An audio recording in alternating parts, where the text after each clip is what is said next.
So we're going to go ahead and open the meeting. Welcome to everybody who's here. Before we get started, I just want to read the public participation policy, as we always do before a meeting. The Hatfield Select Board welcomes everyone to its meetings and all other public meetings of the town of Hatfield. All regular and special meetings pardon me, of the boards and committees of the town of Hatfield shall be open to the public and shall conform to the open meeting law. Executive sessions are closed to the public and will be held only as prescribed by the statutes of the Commonwealth of Massachusetts. It is important to recognize that the open meeting law affords the opportunity to listen to the proceedings, but not necessarily participate. During meetings of the Select Board, an attempt will be made to find a balance between hearing from members of the community and conducting the required business of the Hatfield Select Board. So for announcements, obviously the most important one is to remind everyone that annual town meeting will be 1 week from tonight on June 16th at 6 p.m. at the Lions Club Pavilion. People should feel free to bring their own chairs, and we certainly are encouraging people to bring bug spray. So do Ed or Brian, do either of you have any other announcements? We probably should say something about town elections as well. Good idea. Town elections are the following Tuesday, June 23rd. I don't have it in front of me, but polls are 8. What time do they open for town elections? I can't remember. I believe that is at, let me just take a look at the warrant. I believe that it is early. Yeah, I think it's 7 o'clock. 7 a.m. to 8 p.m. Yeah. Okay. And there is information on the website about that. And of course, this year there's also the voter by mail, but the residents would need to get an application and actually request that ballot from the town clerk. So right. On our website is the process and procedures as to how to go about all that. Exactly. Hey, and Diana, Madam Chair, I did have one other thing under announcements. Sure. Okay, so when we meet with the COVID-19 group, if you will, the chief of police, fire chief, emergency management director, board of health, what we talked about this week, and we would ask anybody who's watching this, if you are a group or organization that normally holds some sort of an event over the next 3 months, for example, the PTA usually has the Strawberry Festival, whatever the event is, we would ask that anybody who's planning on continuing to move forward, they have got to make that submission to the Board of Health with their plan, the date, the plan, and how they will implement the social distancing that might need to take place depending on the event. And I think it would also be beneficial if those events that we're used to every year are canceled or postponed, that you also let the Board of Health, the Emergency Management Director know that. So this is all for planning purposes as we're getting back into the fold of COVID-19 and the restrictions are being lifted. Everyone's just trying to keep an eye on things, and we don't want to find out, when I say we, I'm talking about the police and fire, find out last minute that some event is still taking place, but there was never really a definitive request for it. So whoever's watching this, I would just ask if you or whatever committee you're on or event you're going to be part of, would just make sure everybody continues to stay in the loop so nothing slips through the cracks is basically the bottom line. So. Well, and also any group that is considering holding any kind of event like that could also get some good advice from what's necessary. Yeah. We need to do that if it's even appropriate to do the event at all. So excellent point. Ed, did you have anything to add this evening? No, that's good. I'm good. Okay, great. Well, we're at 6:06. We obviously, we can't accomplish any other agenda items in 4 minutes. So we don't have any minutes, correct? Oh, how about public forum? Is anyone here for public forum? Okay. So we'll just wait a few more minutes because we, sorry. Hello. Is that Diana, how Michael? are you tonight? Can you hear me? I'm good, Michael. How are you? Diana, this is Mike Hogan. I don't know if you guys can hear me or not. Yes.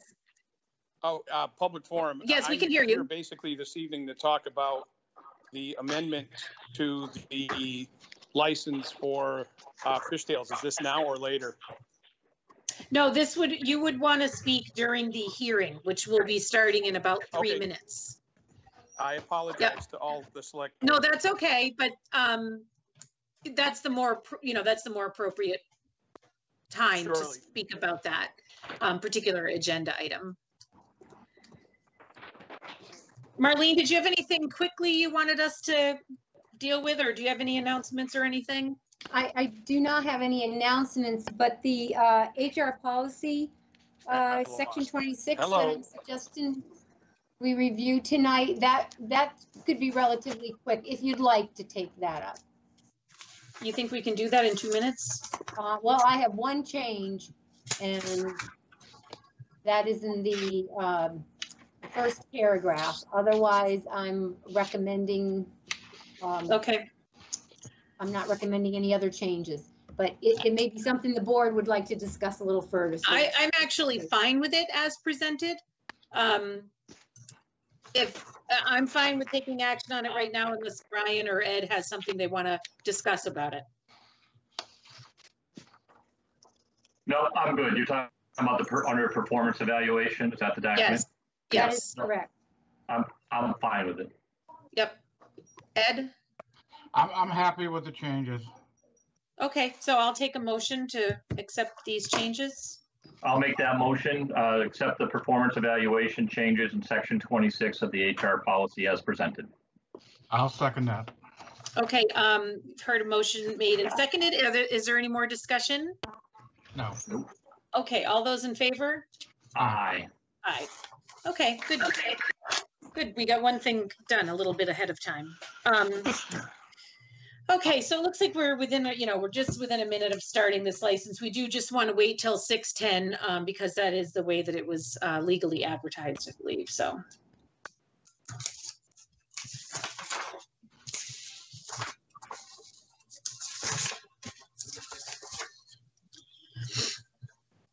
Okay, so according to my clock, it just turned 6:10. So we will go ahead and open the hearing. It is a petition from Fitzgerald's of Hatfield, doing business as Fishtails Bar and Grill. It is an alteration of premises license.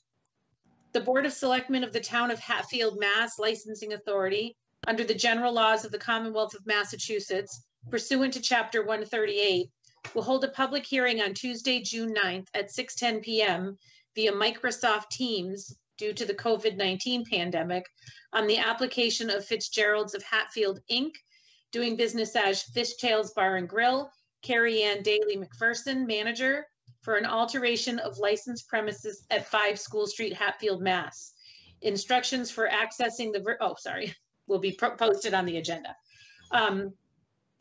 So we have this license application to have some outdoor seating. Is anyone here from Fishtails that would like to speak to this application? Yes, this is Frank Caruso, the attorney for Fishtails. I Okay. have with me also Michael Fitzgerald, who is both the landlord and one of the owners of Fishtails at the restaurant. Okay. So, as you know, we've requested an alteration of the premises to do outdoor dining. I filed the appropriate paperwork with the town. At the time, we did not file with the Board of Health because the guidelines hadn't been published yet, but we've now filed also our proposal plan with the Board of Health. I'm not sure if they've shared that with you yet. I have not received anything. So basically what they're doing is all tables will be 6 feet apart, face masks be required, no more than 6 per table, servers wearing face masks and gloves, one-time use menus and condiments. Seating is by reservation only, allotted for 75 minutes. Each table will be sanitized after each use. There'll be staggering work schedules to allow employees not to congregate. Each employee will have a designated work area. All workers must wash their hands frequently. Hand sanitizing stations will be provided around the restaurant and in common employee areas. Routine sanitization of commonly touched areas such as door handles, computers, phones, counters, and they will continue the curbside pickup also. The reason why they're obviously looking to do the expanded premises is because Mr. Fitzgerald wants to be able to bring his employees back. So many have been out of work for so long. Now with the state opening back up again, this is the appropriate way to do it. Again, by taking the precautions that the state has outlined and setting up our plan along with the state, it should also meet all of the state guidelines. Under the new legislation, the town can approve this without the need of the ABCC, but we have requested the ABCC approval also for the outside patio. So it's my understanding that this this outdoor patio would still be used once all restrictions are lifted. In other words, this will be a permanent addition to Fishtails. Correct. Okay. That's why we don't want the ABCC to also give approval. Without the ABCC approval, after November 1st, all the temporary ones have to be put aside again. Okay. Diane, I So- add things. Yes. I just want to say, just because my office has not been made aware from the Board of Health of the plans that you filed, I mean, that is not an issue. I just want to make sure everybody understands that. I Right. know that is what the Board of Health is looking for from anybody who's going to offer outside dining, and they just wanted to see a copy of the plan. I will, just so you have a copy of it, email it to you after the meeting. And in addition, as you probably know, they will come and do an inspection prior to us being able to actually serve. Mm-hmm. Right, Marlene? and the Board of Health approval is outside the scope of the liquor license. Yeah. Yes, okay, If I just might say something, please, this is Heath. sure. An email was received with that application from Fishtails this afternoon and forwarded to the Board of Health. Okay, thank you. You're welcome. Thanks, Kate. Is anyone, I know obviously Michael Hogan has let us know that he's here. And I will, if Fishtails is done with their presentation, I will, are you done? Yes. Okay, perfect. I will open this up now for public comments. Michael, I'll let you go first since you, introduced yourself already.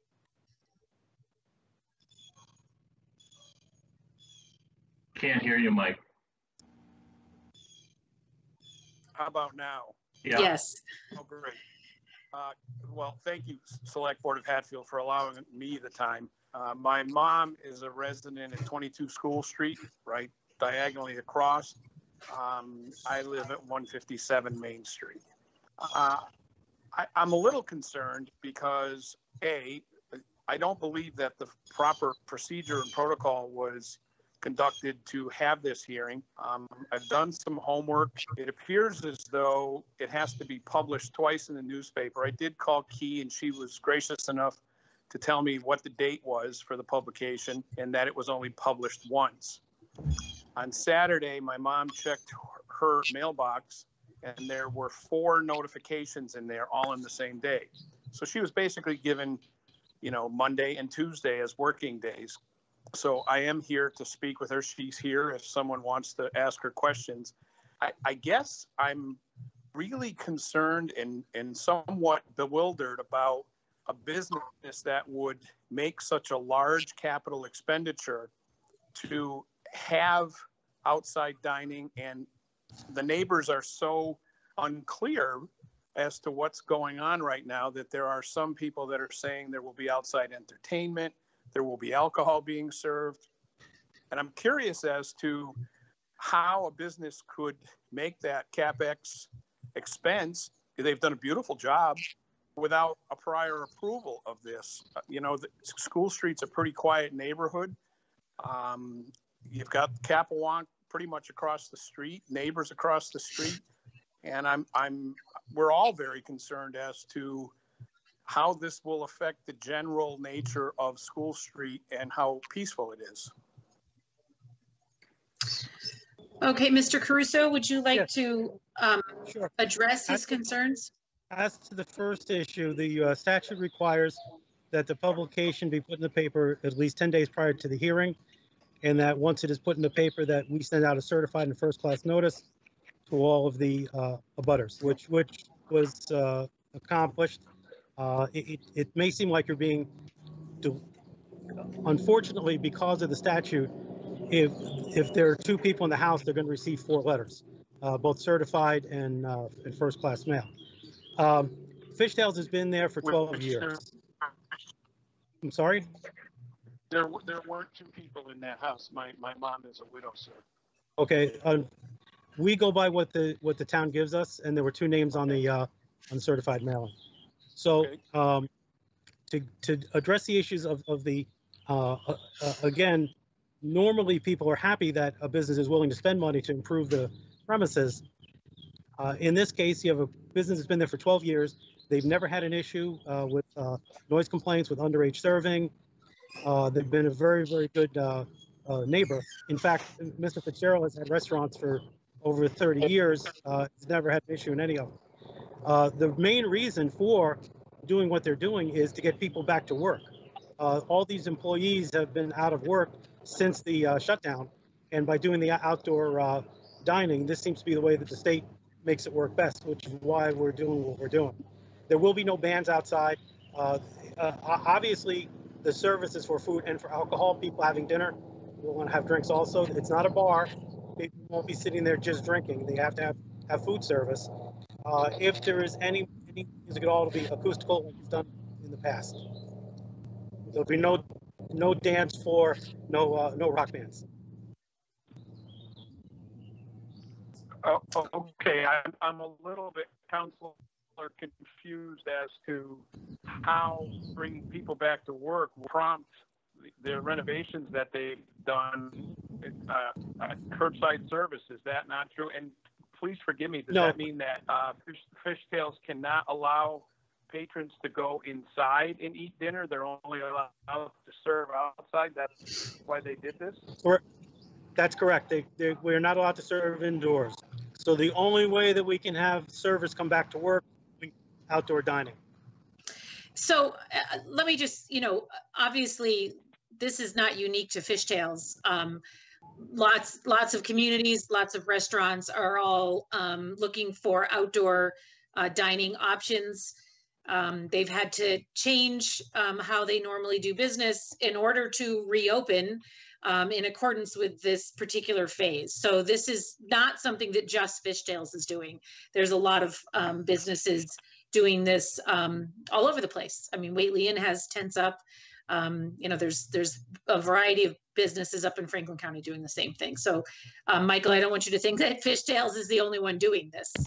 And they would be allowed to have the outdoor dining if the Board of Health approved, without the liquor license. So, I guess I'm assuming that's why you went ahead with, actually setting up the thing, and then in conjunction with that, did your liquor license hearing. Correct. And of course, as you know, the state is encouraging this. They're encouraging outdoor dining. Yes. Yeah, I guess that's the point I was trying to make, that they are encouraging this. Is anyone else here present to speak about this or have any questions? So do either of my colleagues have any questions or any comments on this? Diana, I still have a couple of questions that I'd like to clarify if possible. Oh, sure. So go ahead.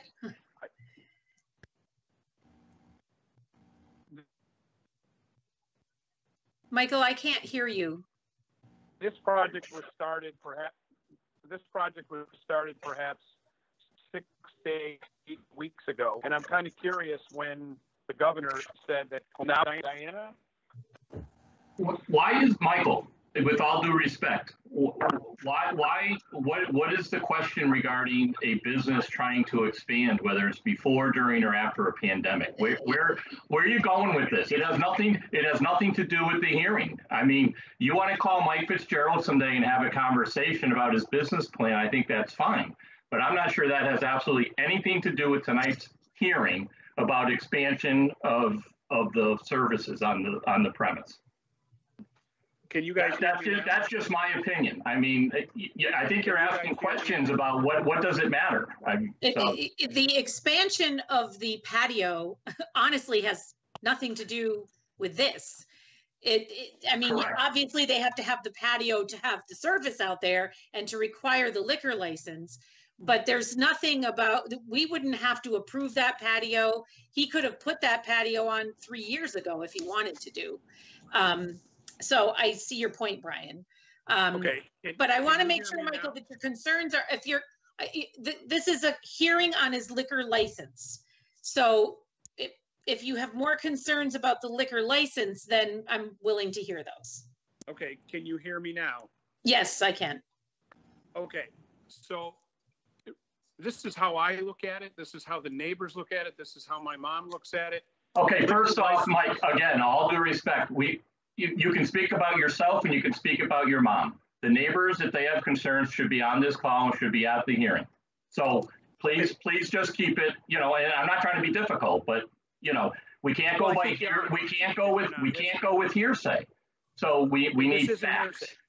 Okay, so here are the facts. You've got a business that you are expanding in a neighborhood that has never had outside dining. You've got neighbors that are close. You've got a church there.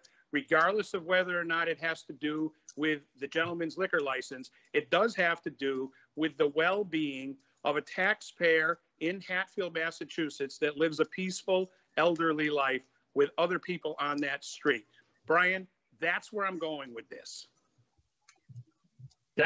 Mike, that's fine. That we just needed to get to where we were going. We're there. We're there. Okay.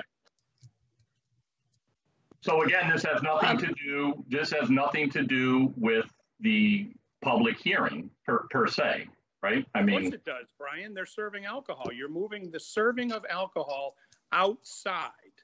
So how does that not? How do you see that as not? Well, but let me be clear. I see it that they could be serving food only, and you'd still be here. So if they want to serve food, let them serve food.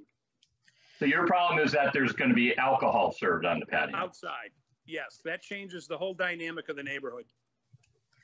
So let me just say that I drive by. I think they've done a really nice job of making it be aesthetically pleasing. It's clearly been set up to also, so partitioning that area off is also been set up to act as a barrier, right? To both for customers and for neighbors, frankly. They've said it's not going to be a bar. This is not going to be an outside bar. This is going to be people sitting and eating their dinner and having a drink. There's time limits on how long people can be at tables right now. That's 75 minutes. And certainly right now there's very limited capacity that they can even seat at any one time out there. I don't feel that this is a disruption to the neighborhood. There's no other neighbors who have appeared here tonight or contacted me privately about any concerns about this. I don't know if Brian has heard from anyone or Ed has heard from anyone. I have not. What is the cupola being used for?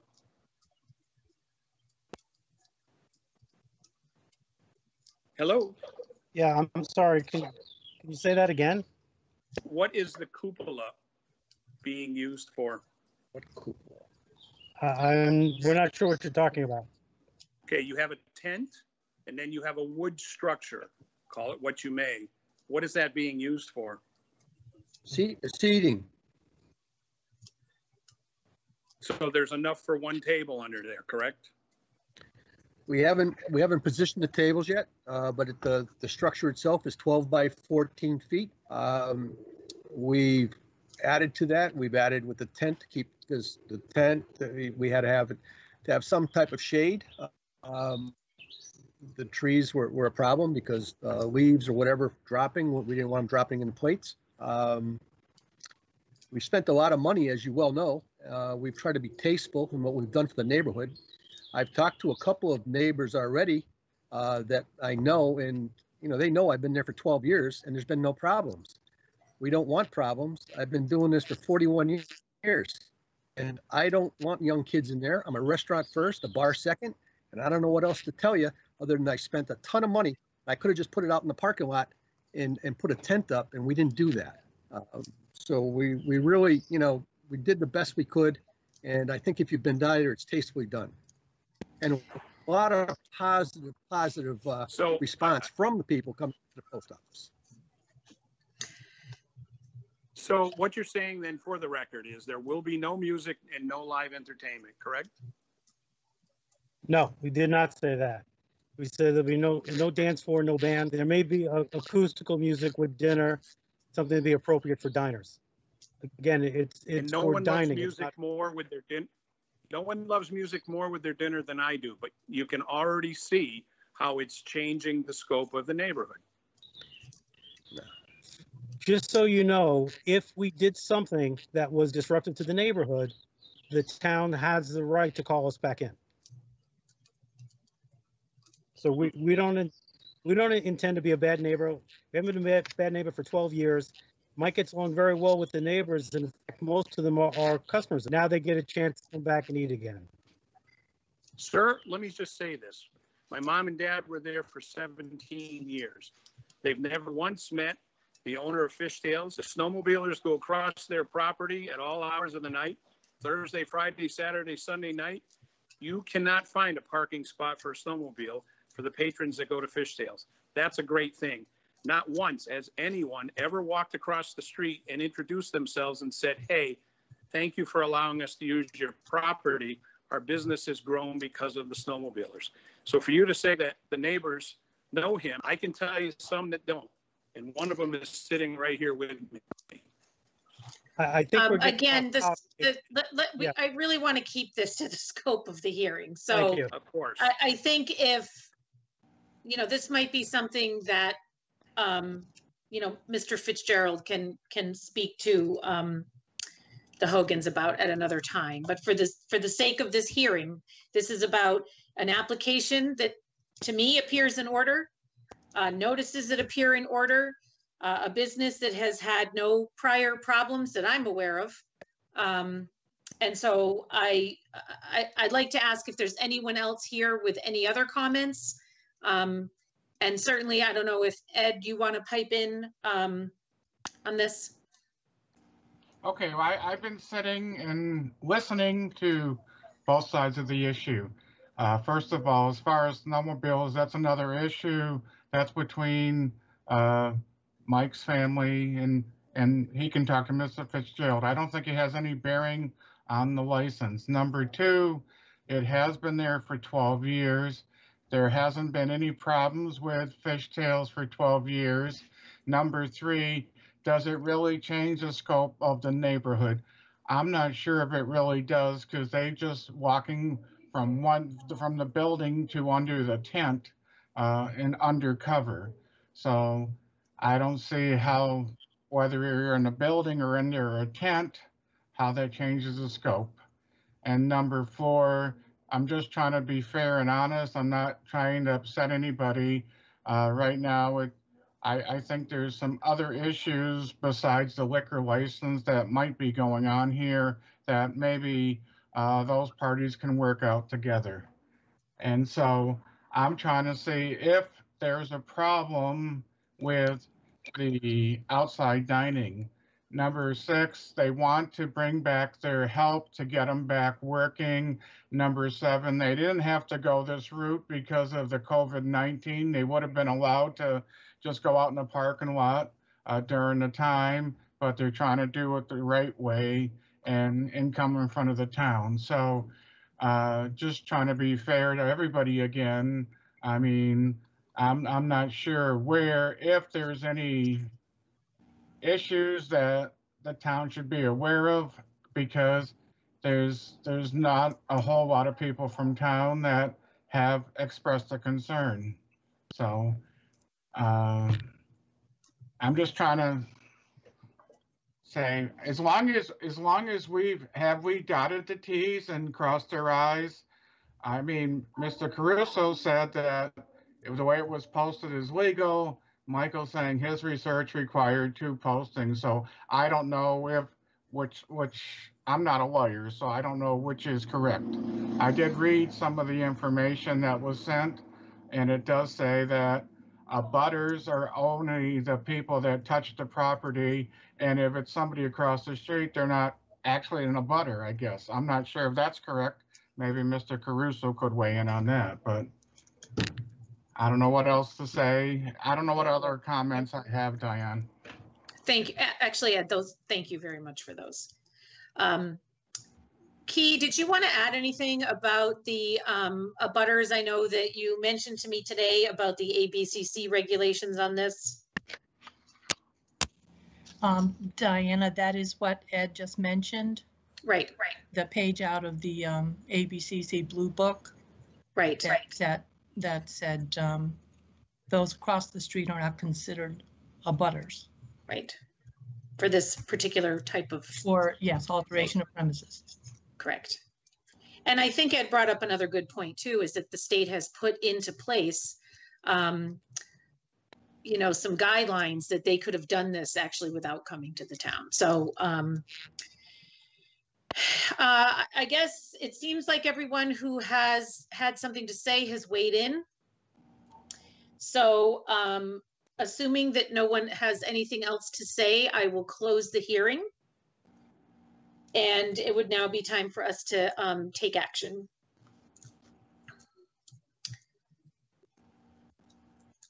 Well, I'll make a motion that we grant Fishtails the expansion of their current license. I think you might need to read the official motion, Brian. Oh, I don't know that I have. I'm sure it was sent to me. Let me check my. I mean, I can read it. I can make the motion, Sure. Can't I? Thanks. Yeah. Unless oh, yeah. Ed wants to do it. I'll make a motion. We grant the application of Fitzgerald's of Hatfield, Inc., DBA Fishtails Bar and Grill, Carrie Ann Daly McPherson, manager, for an alteration of licensed premises at 5 School Street, Hatfield, Mass. Second. So the motion has been made in second. Is there any more discussion? I just want to point out the only other concern I think I'm hearing is about music. So I just want to say to Fishtails, hope your music's tasteful and you're not disrupting the neighborhood. I guess that's I just want to bring that up too. I think that's actually an excellent point. You know, there is elderly housing close by, so I would ask that you be mindful of all the abutters when you do make any choices about that, the timing of it, and certainly the volume and whatnot. Absolutely, thank you. So a motion's been made in second. Any more discussion? All those in favor? Aye. Aye. Michael, thank you for coming and voicing your concerns. We do appreciate that, and I do hope you find that they are good neighbors, and you know, moving forward, won't have problems with snowmobilers. Thank you very much. I want to thank the board. I Thank you for your time. And believe me, if there's any issues, I'd be happy to address them. I've talked to some of the neighbors already, and everyone scopes deck. I've talked to them about what our plans are, and everyone's happy. Well, that's good, Mike. You know, when I talked to Mr. Fitzgerald early on in the process, you know, it's also I know everything's already been granted, but I guess I'd like to go on the record as saying from day one, Fishtails was dealing with the building inspector, you know, whoever, the Board of Health, right from day one, it's been following the process of doing this the right way. And so, you know, as a Board of Selectmen member and as a townsperson, I appreciate you guys, you know, following the route you're doing. What we didn't get into was, you know, I'm purposely having the higher fencing so that sound would probably be kept within the area. I mean, all of those things. And I think it looks great. And I think there was more going on here, quite honestly, but without getting into anything. But I appreciate both of your time, Counselor and Mr. Fitzgerald. Thank you. Thank you. Thank you. So All right. moving along, we have the next topic is the Melanson Heath contract renewal. We have been given a draft of the contract, which I reviewed. I was fine with it. I don't know, Marlene, if you want to speak to this or if Brian or Ed have any concerns or thoughts about it. I have one suggestion that I'd like to follow up with Pat Scalante. You know, when we met with Melanson Heath several months back about providing accounting services for Hatfield, we had also asked them about, you know, being part of the development of the budget, annual budget. I think at that time that wasn't something they felt could fit into their scope of work that they were offering, you know, because they had other clients as well. I know that they have hired additional staff, and I'm just suggesting that if the board is in agreement, I would like to follow up with Pat Scalante to see if that's something that we could include in their contract services. Okay, within the same financial confines. Yes. That'd be great. Yeah, I'm fine with that. I mean, you know, they're the experts, so anything they can do to assist us and in turn help our other department heads and Sharon's office. I mean, I'm all for it. Yeah. It's just as we're developing the budget, and I just like to add that, you know, I have touched base with Melanson Heath a few times. But I think it's important that the accountant, you know, has a role in how we develop the budget. Yeah. Yeah. Well, and it's another set of eyes and ears that maybe have suggestions and ideas for us moving forward that they've come across, given their expertise, that may ultimately assist us down the road in making things go a little bit smoother, if possible. Well, I mean, quite frankly, they're part of our financial team now. So, yes, right. You know, the development of the budget should include the entire financial team. So that's, I guess, my feeling on it. But obviously, if it can stay within the scope of, you know, what we're agreeing to pay them. Yeah, I mean, and you know, just I'd like to make a plug for Melanson Heath. You know, we are all working well with Melanson Heath, and I would expect that they would, you know, say the same thing. We're making great strides, and I think the Board of Selectmen and Finance Committee will be very happy with how we close out FY20. You know, they were very helpful closing out 19. Yeah, I mean, they didn't exactly come on under the best circumstances, so they seem to be doing a great job. So, does anyone else have any questions or comments on the contract? No. No, thank you. So we will need to vote to accept that contract. Well, okay, I'm sorry. So are we doing that before Marlene? So we can do that, and then Marlene's just going to follow up as well. Is that the idea? Oh, I'm assuming, Marlene, you want to still do this tonight before you ask them about the other stuff, or do you want to wait? Well, I would like the board to approve it, but you know, we can, you know what, if you're okay, let's wait one more week, and we meet next Tuesday before town meeting, and if we have time, we can, you know, cover this that evening. Okay, I mean, totally up to you. Yeah. This seems like something we still have time. Okay. It seems like something we could probably quickly do Tuesday night before the town meeting. Right. Okay, that's fine. Are you okay, Ed, with holding off until next Tuesday? That's fine. Okay.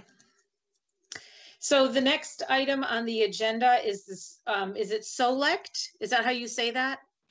Select Energy. Select Energy pilot agreement. Pilot stands for payment in lieu of taxes. Marlene, did you want to speak to this a little bit? I mean, I did look through this. This project actually was supposed to take off last summer, and I spoke with a representative at Select Energy, and I know that they've been in touch with the school superintendent.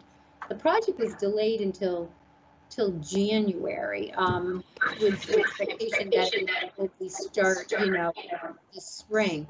I spoke with the representative at Select yesterday, and due to regulations, Department of Public Utilities, I believe regulations, there's still a holding pattern, and he doesn't know, when this project will start. Town meeting authorized the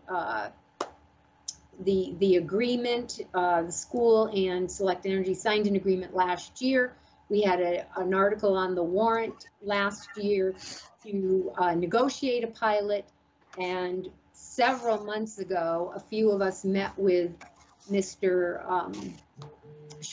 Matt Shortsleeve from Select Energy, and we have reviewed their proposal. We've also reviewed the assessor's recommendations.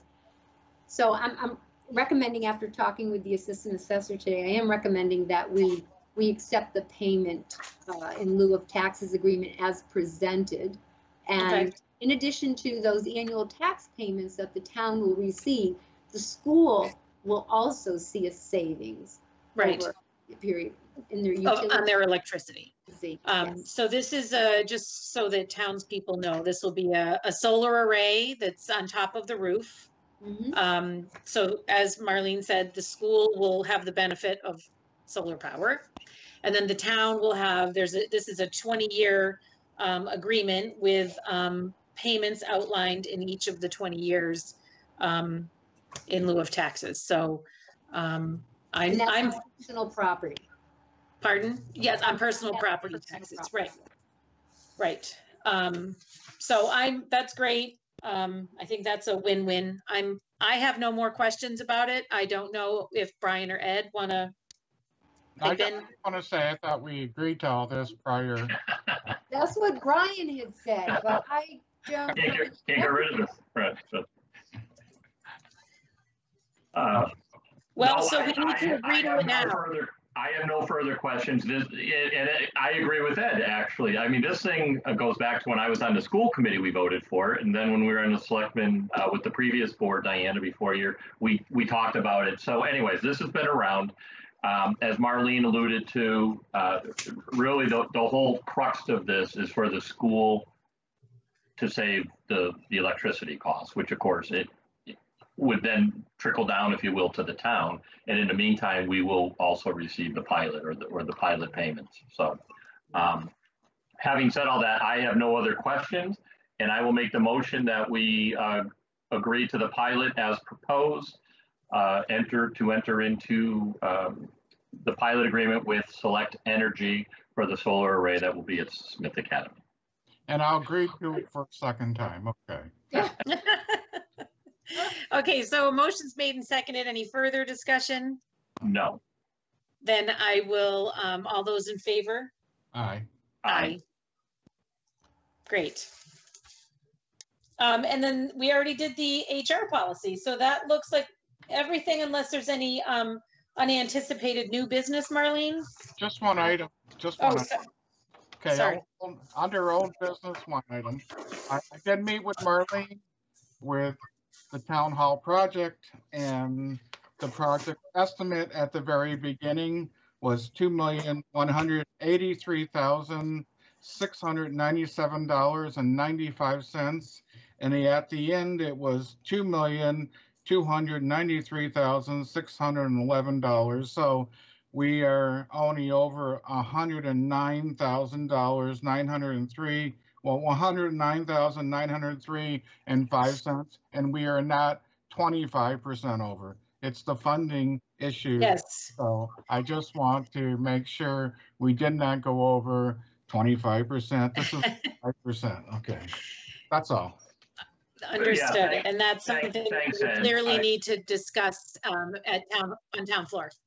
Right, and I think, and Ed threw out the percentage, which is absolutely correct, the 25%, but just to put it in numbers, in the beginning, when I say in the beginning, I'm talking about 2 weeks ago, when we started the discussion, it appeared between all the different accounting things that had been happening, et cetera, that we were over $400,000. The project was $400,000 over the original estimate.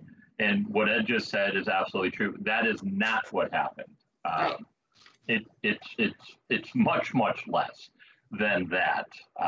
And of course, none of us ever want to have overages, but given our original understanding, we just, it just makes total difference and easily explainable, whether, we can explain the process, we can explain what happened, and it's just more in line with normal building. I think, not to put it on Ed, but Ed knows more about this than I do. And you often have overruns, and this would be percentage-wise probably closer to what would sometimes happen versus the 25% that we thought is what happened in the beginning. So. Yeah, I mean, I'll admit that when I heard the first number, I did say, oh my gosh, we went 25% over, but it is, as Ed just explained, that's not exactly the case. So thank you, Ed, for explaining that. And I'm sure that you will need to do that Tuesday night as well. That's right. Remember what you said tonight next Tuesday. Oh, he'll remember. I wrote it down and I'm going to slide the paper in front of you. Very good. So if there's nothing else. Marlene, was there anything else? I saw something down. Yeah. Sorry, Diana. I'm sorry. I'm just looking at the agenda. There was something down below, but I don't know if that was actually from a previous meeting. The municipal employee, was that what we took care of? That's future continued old business. Oh, okay. All right. So we're all set then. We're all set. Okay. I'll make a motion to adjourn. I'll second. All those in favor? Aye. Good night, everybody. Good night. Thank you. Marlene, do you need me to come sign that tomorrow, that Select? Yes, I'm sorry. There will be a couple of documents that need your signature. Well, do you know what time they'll be ready?